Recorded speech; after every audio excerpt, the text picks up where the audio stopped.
Come on, give him a round of applause. Come on. Come on, come on. He deserves it. He deserves it. He deserves it. He deserves it.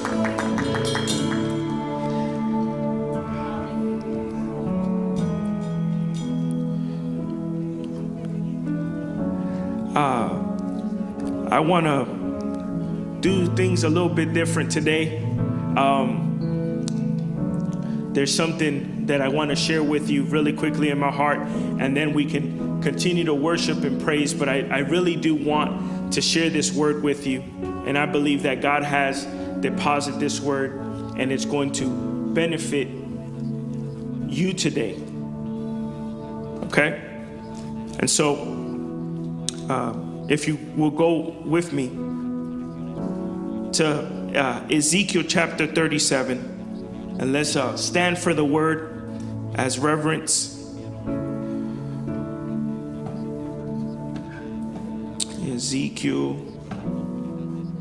37. This is a very famous passage, but I want to share it with you today. And I believe that we can take something off of what this story is going to say. The word of God says this: the hand of the Lord was on me, and he brought me out by the Spirit of the Lord and set me in the middle of a valley, and it was full of victories. It was full of my dreams. It was full, I'm sorry, I can't read right.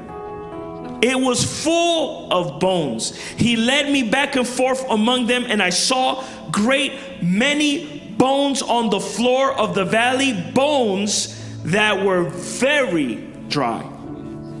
He asked me, son of man, can these bones live? I said, Sovereign Lord, you alone know. Then he said to me, prophesy to these bones and say to them, dry bones, hear the word of the Lord. This is what the sovereign Lord says to these bones: I will make breath enter you and will come to life. I will attach tendons and will make your flesh come upon you and cover you with skin. I will put breath in you and you will come to life, and you will know that I am Lord. So I prophesied as I was commanded. And as I was prophesying, there was a noise. Say a noise. A rattling sound that the bones came together, bone to bone. I looked, and the tendons and the flesh appeared on them, and the skin covered them, but there was no breath in them. Then he said to me, prophesy to the breath. Prophesy, son of man, and say it. This is what the sovereign Lord says: come and breathe from the four winds and breathe into these slain that they may live. So I prophesied as he commanded, and breathed into, and breath entered them, and they came to life and stood on their feet, a vast army. A vast army. Thank you, worship team. You may be seated. Give me 20 minutes of your time today and this afternoon.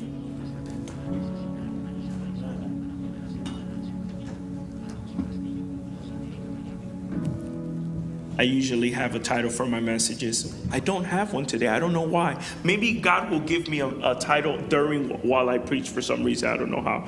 But this story that we spoke about, or that we read right now, is Ezekiel the prophet, and he's living a time where honestly it cannot be described, because the people of Israel have been captured by the Babylonians. And all of a sudden, he is living a dreadful nightmare. It is as if the promises of God have been forgotten in his life. It is as if God has forgotten his people. His people are captured. They're no longer in the light. They're no longer in the moment. They're no longer the chosen people of God. It seems like God has forgotten about them. And to be a minister where there is no one else following in your footsteps, it's a hard type of situation to follow. Who are you talking to? Who are you preaching to? No one wants to listen. No one wants to hear, because everyone that you know has been captured.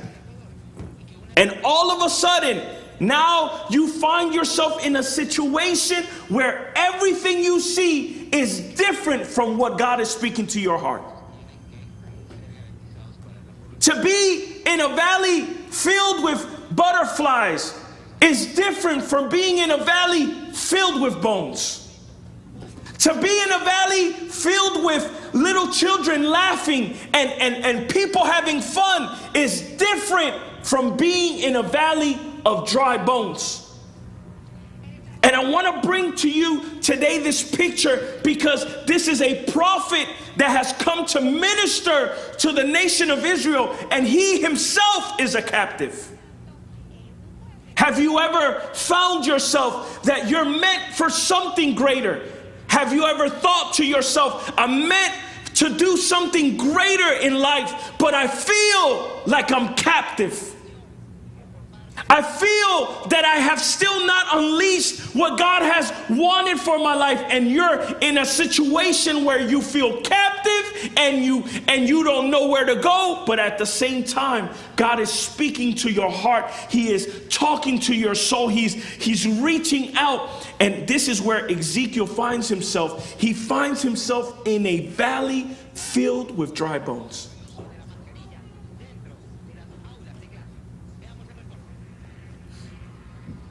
God speaks to Ezekiel and tells Ezekiel, prophesy.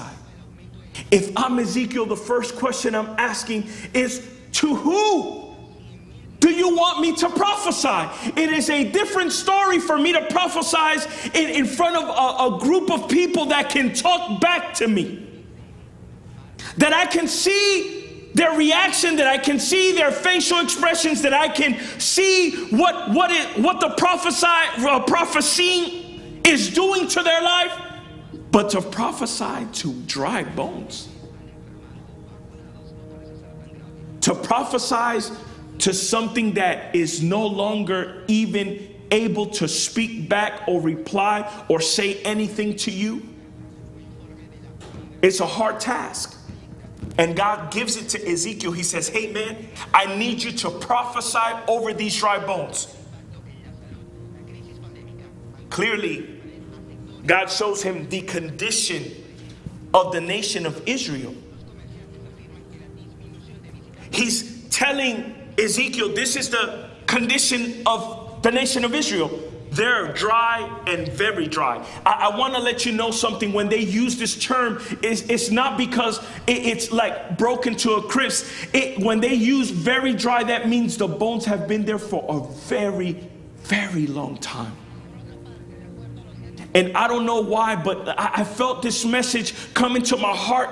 I said, God, I don't know what to say this week. I honestly don't. We've been doing so good, and you've been showing us some amazing revelations. But God wants to make sure that nothing in your life stays dry. I know that you've been having maybe a good season, or maybe you have not.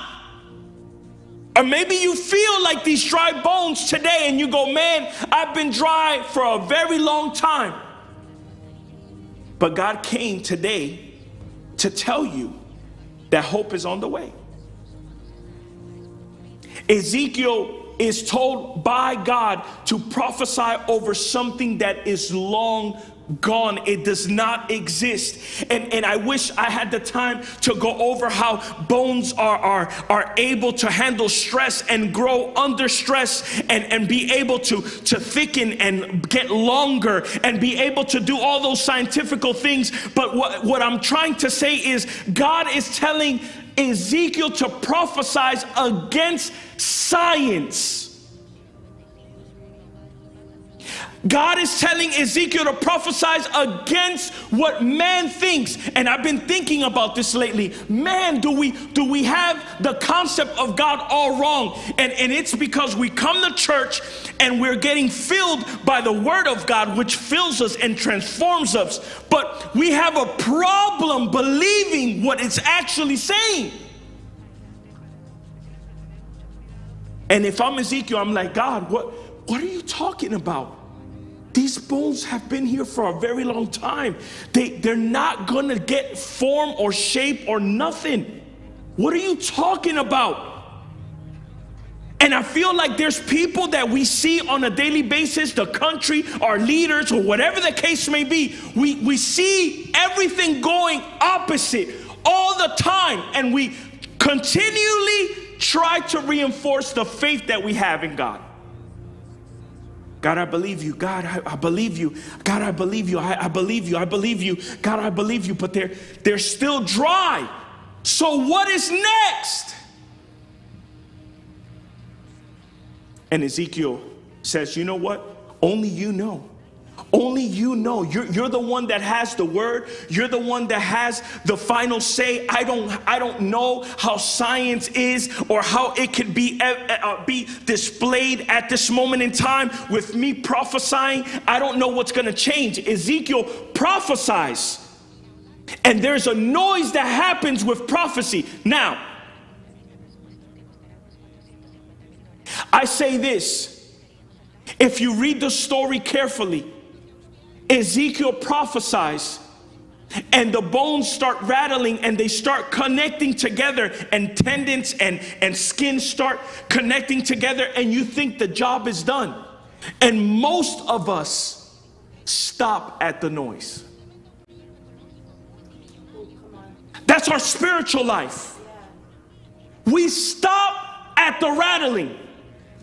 Oh my God, this happened to me. I felt this. I heard the noise and I seen God's goodness, and oh my God, I saw this and I saw that, and we stop at the noise. But there's more to the story than what you think there is. And the Bible says that Ezekiel heard a noise, saw it formed, but they didn't have no life. Not until God speaks to Ezekiel and says, hey, those bones and those skins and those tendons and everything that you see right now, they're missing something. They're missing breath. I'm not talking about the breath that you're inhaling at this moment in time. I'm not talking about the air or the wind that you hear in a storm or in a calm day. I'm talking about the Spirit of God. Do you know that you can be a body that is completely dead? Do you know that you can be a believer and still have some dead areas inside of you? And still not be able to get the concept that without the Spirit of God, there is no movement. And this is for anyone that's listening, because I want you to understand it. God is literally speaking to his people and saying, when are you going to understand that it is not enough for you to give me the small portions? You stopped at the rattle. You stopped when you heard the noise, but you didn't dig deeper to understand that my Spirit is what actually keeps you moving. And so Ezekiel sees this whole entire transformation, and it's like a wow type of deal. Dry bones turn into an army. In matter of minutes, when God speaks, dryness turns into production.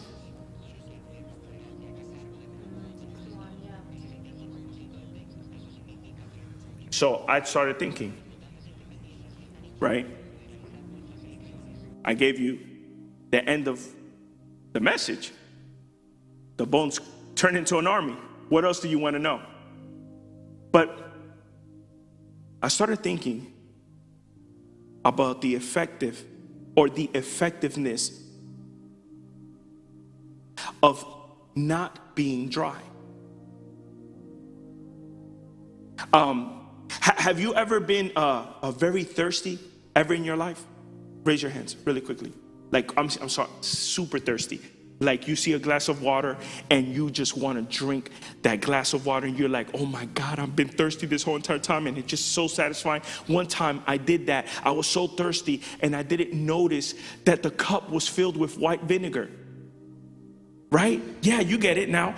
It was filled with white vinegar, and all of a sudden I was so thirsty that I drank it because it looked like water, but it wasn't. And there's moments where you can be so dry, so thirsty, so desperate that you will try anything else but what is actually true.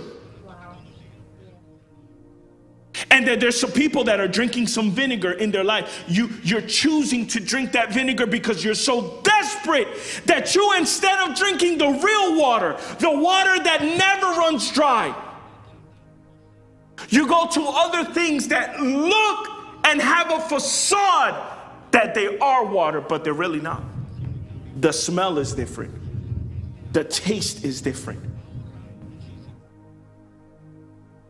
So it brought me to this story of the woman of the well. And the woman of the well is a very particular story that I want to share with you, because the woman of the well is a Samaritan. Jesus goes to Samaria because the word says he needed to go to Samaria. He goes to Samaria and finds this woman there. Now, look at the story, how it unfolds, because the story is that the woman comes to the well to go get water. Jesus tells her, hey, you got something to drink? She looks at him, says, hey, you don't got nothing to carry water with. You don't have nothing to take up the water from the well. I don't see anything in your hands that will allow you to actually access water. Jesus says, oh, only if you knew that if you needed water and you asked me, I would give you water that you will never run dry with. And then he proceeds to say, where's your husband? Go get your husband. She says, I don't have a husband. Now, this woman, Jesus later says to her, you're right, you said it right, you've had 5. And this one that you have right now is not even yours. What a scandal, right? It's like, ooh, scandal. News press, right? TikTok, Instagram, put it on something, World Star, right? Immediately, scandal. Jesus is meeting up with a woman that's had 5 husbands, and the one she's with is not even hers. Let a religious person come across that situation, they would have said, what? Are you crazy? I don't even want to be in your vicinity. I don't even want to eat with you. But Jesus went to her on purpose. You know why? He noticed that she was dry. She noticed that he was dry.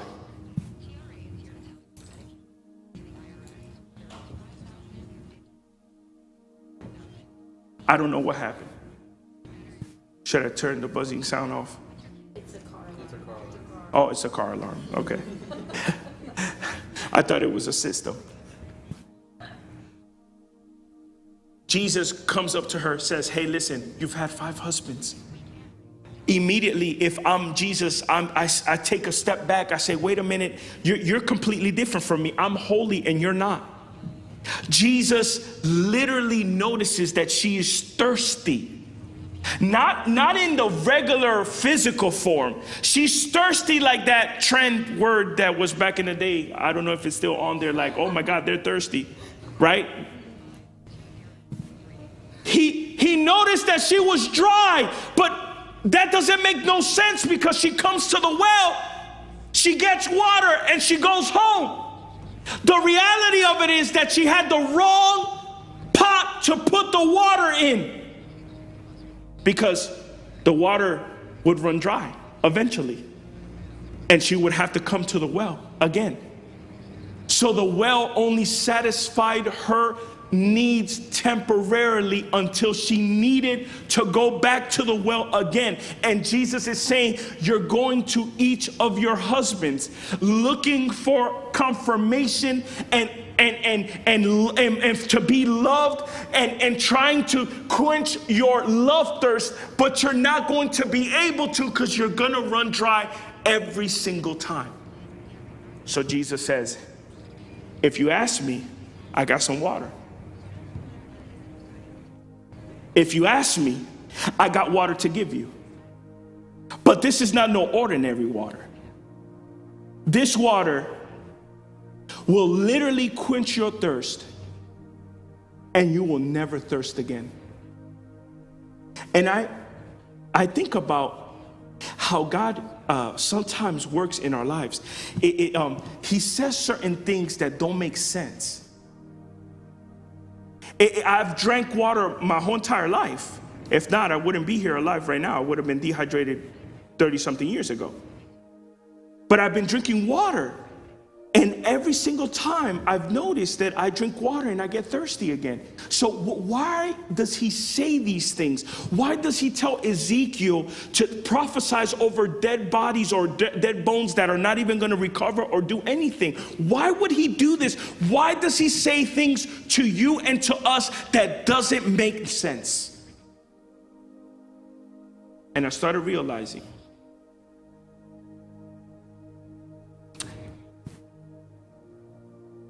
he's not into the business or inside of a business that helps you make sense out of things.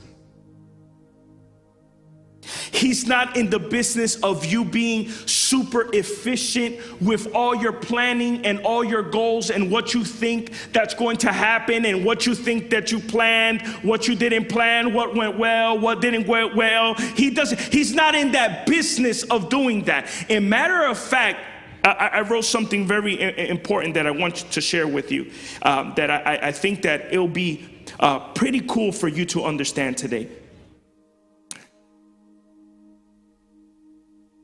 Frustrating human efficiency is one of God's primary means to sanctifying grace.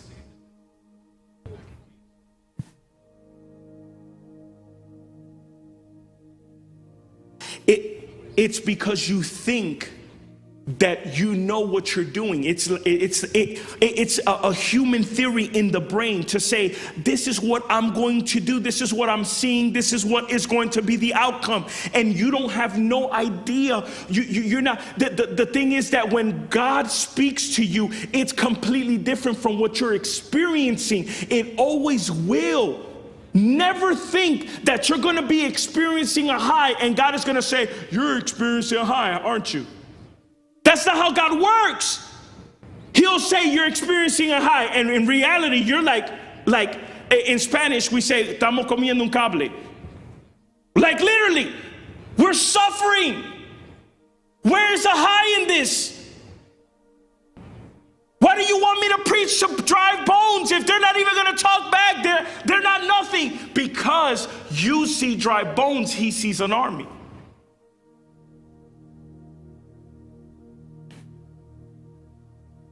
The woman saw 5 husbands. He saw connecting with him will solve all of it. All you needed was one husband. It was the right one. But I don't understand, because all we try to do in life is try to be as efficient as possible. That's all we try to do. Be a good dad, be a good wife, be a good father, be a good son, be a good daughter, be a good friend, be a good Christian. Oh my God, I gotta be this, I gotta be that. The pastors don't like me. Oh my God, this person don't like me. Oh my God, I gotta be efficient, I gotta do this. I'm gonna plan this, I'm gonna go here, I'm gonna get the daycare, I'm gonna do this, I'm gonna do that, I'm gonna do this. And God is saying, yes, absolutely. Let me crush your dreams. Let me show you what grace looks like, because you don't know the plans that God has for your life. I wrote this down. Human purpose. His purpose is to sanctify the traveler, not to speed them from point A to point B. Brett liked that one. His purpose is to sanctify the traveler. Who's the traveler? You are. You are. His job is not to speed your process up from A to B. God, you said that you were going to make me into a preacher. When is it going to happen? Today. He called you, didn't he? Shouldn't you be preaching? Yeah, he called me. What are you going to be preaching about if he never processed you? What would you be saying to the people? And a lot of the times, this is what culture puts in our head, that we have control of our destiny. No, you don't. I have control over who I choose to marry and who I choose to love. Really? Then why are you sitting next to probably a guy that is not your type? It's supposed to be funny. And I know some of the girls were like, no, don't call me out like that. But I wasn't my wife's type at all. God has control of every single destination. His job is not to take you only from A to B at a speed of light and to try and put the skin of the bones and make it into an army first. No. God has a lesson in everything he does. And he's telling Ezekiel, prophesy, go ahead, prophesy, do your thing, boy. And Ezekiel said, all right, God, only in your name I prophesize over you. And he heard a noise, and Ezekiel was like, oh my God, they're forming. Yeah, they're forming, but they don't have no life, even when you're prophesying. The woman of the well, you have water. Wow, that's awesome. You have a canteen, you have a well, that's awesome, that's great. You don't have the kind of water that will satisfy you forever, because you keep on making the same mistakes. Do you see now that you have no control over your life? And that's not necessarily a bad thing. I heard this story once. Somebody was talking about human efficiency, and he was saying, sometimes this is how God works. This is your priority in your head. I'm going to go to the bank. I'm going to get some money out.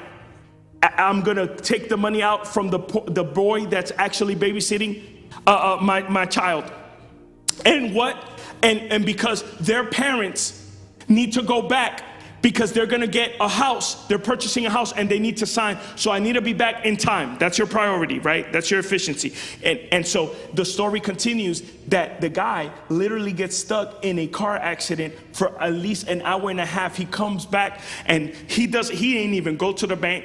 He don't got no money for the boy. The boy goes back home to his parents that were waiting for him like an hour ago to go to the appointment. They missed their appointment to sign their house. And we think to ourselves, oh my God, my life is a wreck. Not only is my life a wreck, I wrecked other people's lives along the way. This is what you didn't see. God's priority. That boy was waiting for that money to purchase drugs. And the parents that he was going to go to, they were going to go and purchase a house that was basically, their foundation was not good. And so we see delay when God actually sees efficiency.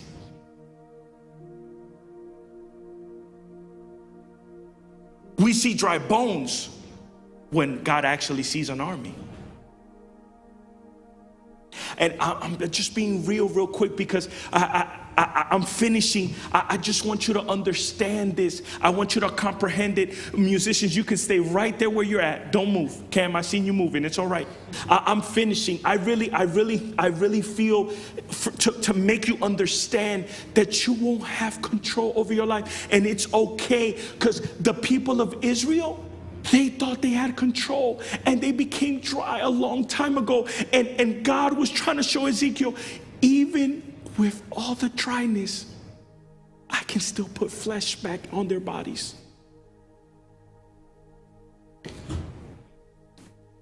Even with the 5 husbands, I can still be your husband and change your life forever.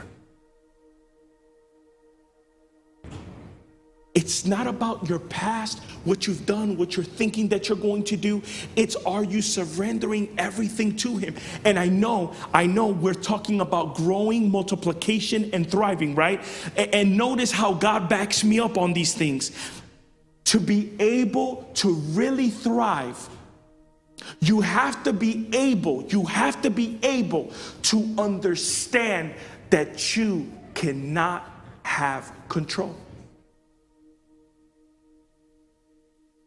I don't know what to do. I feel like sitting in Indian style and gathering you guys in a circle and talking about it, because the reality of it is, the only way that you can thrive in life, it's not with money, it's not with vacations, even though those are good things, right?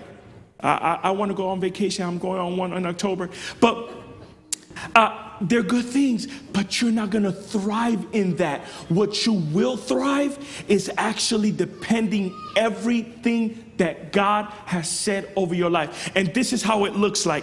Plan. I want you to plan, right? So you plan and plan, and you prepare yourself, and you plan, and you prepare yourself, and you plan. And then what you do then is you walk understanding that that's going to get shattered, and God still has control anyway. That's how you thrive.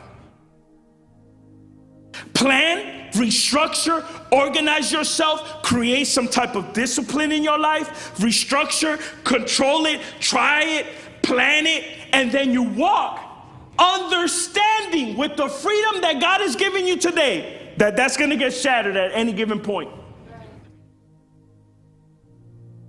And that God still has control.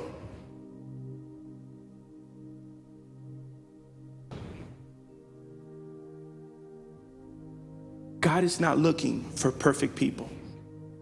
God is looking for people that will follow a perfect God.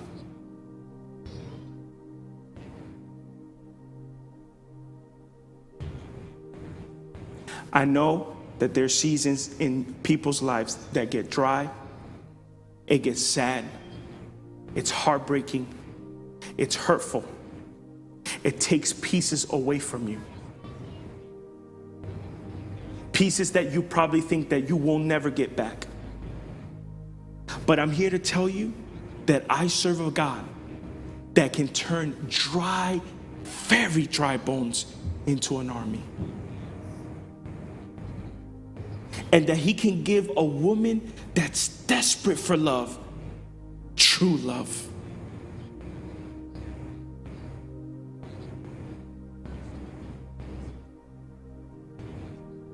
Do you know that that story finishes and she goes off and talks to the people in the town? The same woman that was desperate, she left her canteen of water.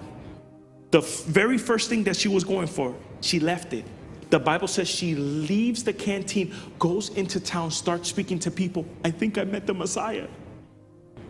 People go over there and their lives are transformed forever because of her dryness.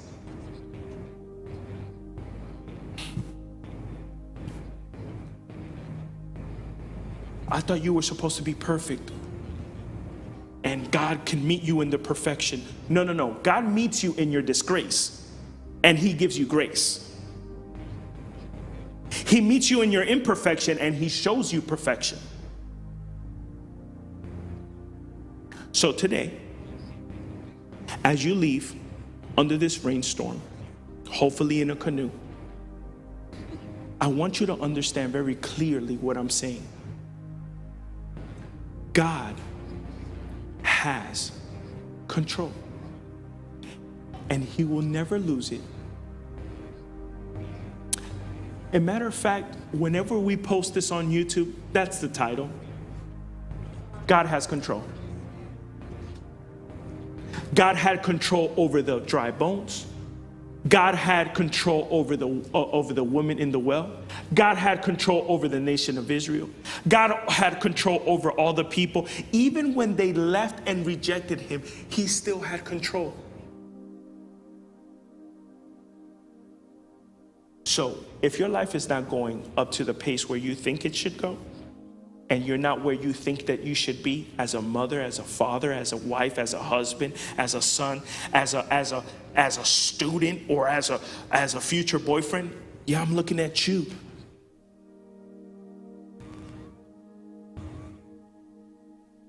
It's okay. Because you don't have control. He does.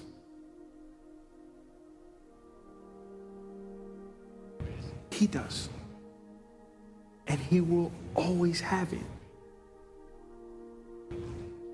So today I want to do something special. Will you allow me to do it? I was going to do it anyway. Will you guys come up here for a second? Don't be shy. Just come up here, right here. Come here, Junior.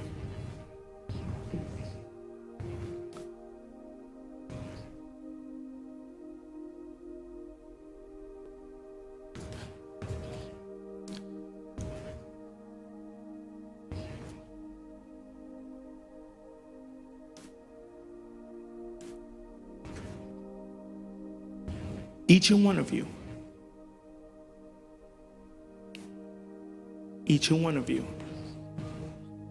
wants something from God. Each and one of you. There's something that you've been praying for, asking for, wanting, whether you have told me personally because I know you and I vibe with you in that personal level, or you haven't told me anything at all. I know that you want something from God. And I'm here to tell you, there's been dry moments, and there will continue to be some moments that you will feel that you're dry. Remember that it's an army. I don't want you to look at the aspects of life anymore the way you have this far. Oh, I messed up. Oh man, that's a distraction. Oh man, that's messed up. That could have been better. I could have done that better. What I want you to understand is that God has control, and he always has control, will always have control, and he will never lose control. No matter how much you try to control.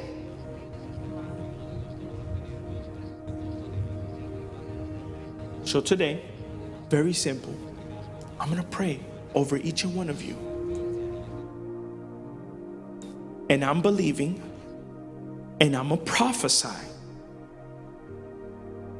If it was hard for Ezekiel, this should be a little bit easier for me because I don't see bones. I see an army. And I'm going to prophesy over your life today. And I'm going to make sure that you understand that you're going to be taking something back to your home with you. And it's the peace and freedom that God has control. God has control. No matter the decisions that have to be made or things that need to be shifted, God has control. He has control. And I want you to put that in your mind and in your head and in your heart. He has control. He has control over your life and your destiny. No matter where you stand, God has control.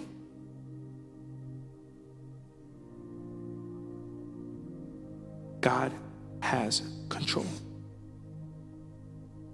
I know we've tried to shift it, but he does. And no matter how many mistakes you've made or how many mistakes you will ever make, he still has control. Can you believe that? And I prophesy that your best days, they're coming.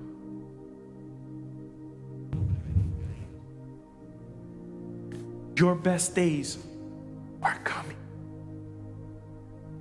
You know why? Because he has control. No matter what life has thrown at you, your best days are coming. And I want you to believe this with me. I know some of it, when you think about it, it takes you to tears, because you're like, I've been through hell and back and things have not been well for me, but God has control.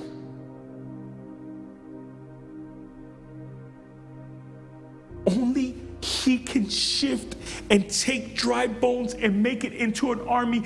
We can't do anything. He's the one that controls. And he will, and he is. Your best days are coming. Your best day is coming. You won't stay like you are right now. You won't be the same person that you are right now, because he has control over your life and he's declared a word over your life. You won't stay the same. It is impossible, because he has control.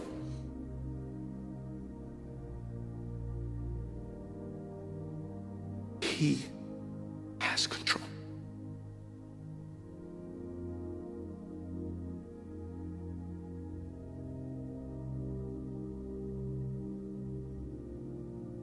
He has control.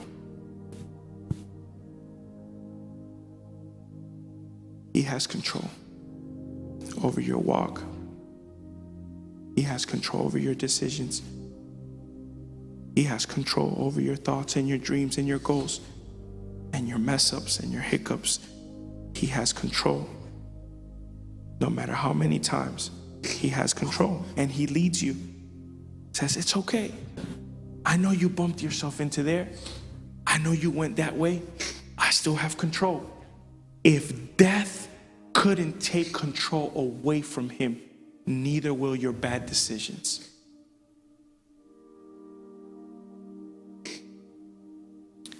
I declare and I prophesy that you are an army.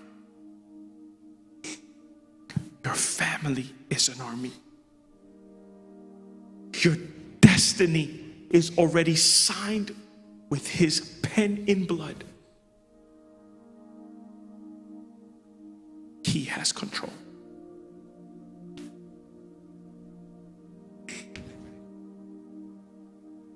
He has control. Look no further. He has control. You will never be the same. Never, never, never. It's impossible in the walk with Jesus. It's impossible to be the same. It's impossible. It's impossible. He has control, Wanda. He has control.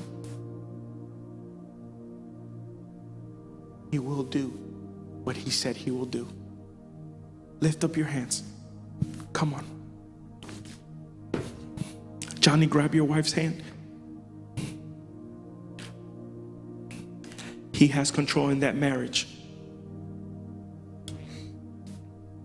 in your family. Rebecca, look at me. He knows your heart.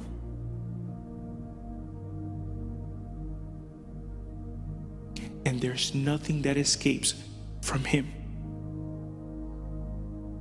I can guarantee it. He will establish your foundation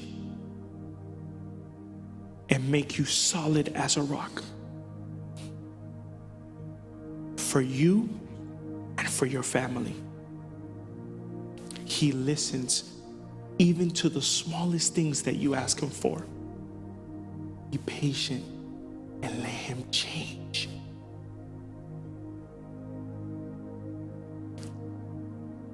Dear God, we thank you today.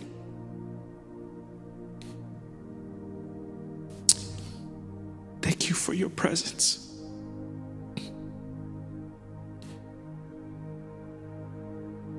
We don't deserve you at all. But you still want us. And today you told us that you have control over every single situation. Even if we don't see it. Your rod and your staff comfort me. Even if I walk through the valley of shadow of death, I will feel no evil. Because you have control.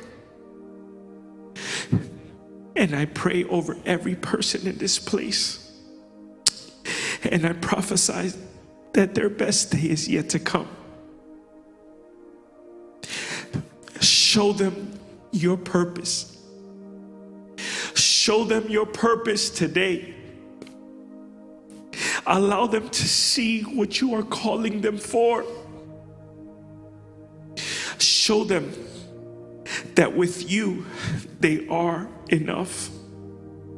That there are an army. That they will establish your kingdom.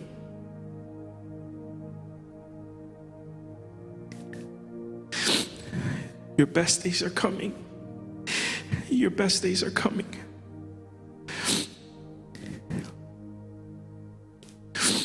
Your best days are coming. God is in control.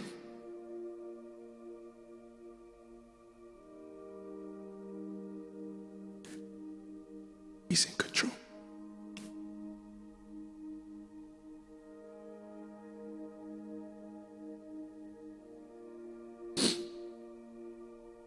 God, thank you. Thank you for your presence. Thank you for your presence. Thank you for your presence. Thank you for your presence. You are.